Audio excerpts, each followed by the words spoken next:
سلام بچه ها، امیدوارم حالتون خوب باشه.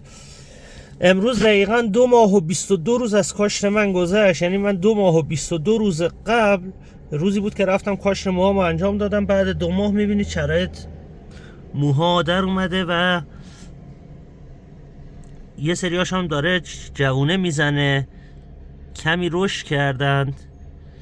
شرایط همه چی خوبه. حالا فرق سرمو خودم تا حالا ندیدم چطوریه، تو دوربین میگیرم، امیدوارم دیده بشه. ولی در کل دارم کم کم تغییر رو احساس میکنم. ایناش که موهای خودم بود، ولی اینجا هم ببینید پر شده. خط رویش هم الان میبینم داره کامل میشه، داره پر میشه. و دومی جلسه مزوتراپی رو هم انجام دادم. حالا یه ذره دیر شد ولی دومیش هم انجام دادم. 2 جلسه دیگه مونده که مزوتراپی انجام بدم. آمپول بیوتین و به کمپلکس و به 12 رو 6 هفته اول هر هفته یه دونه زدم.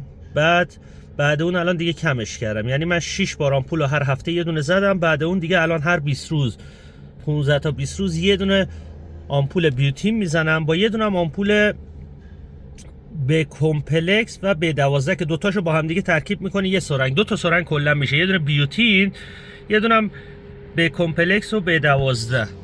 دیگه همه چی خوبه. فقط من رفتم دکتر، سرم خیلی پوسته و سفیدک داشت.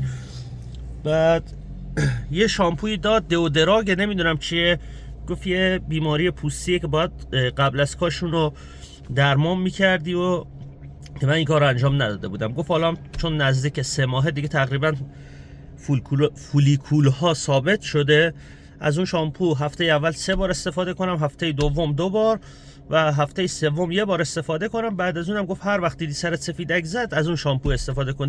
در غیر این صورت هر یه شامپوی دیگه استفاده کن.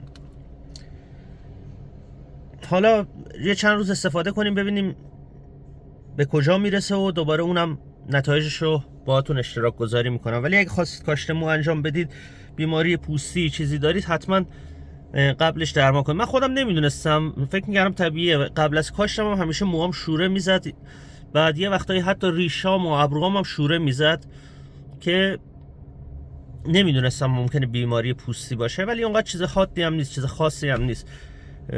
حالا درمانش رو پیش گرفتیم، ببینیم به کجا میرسه.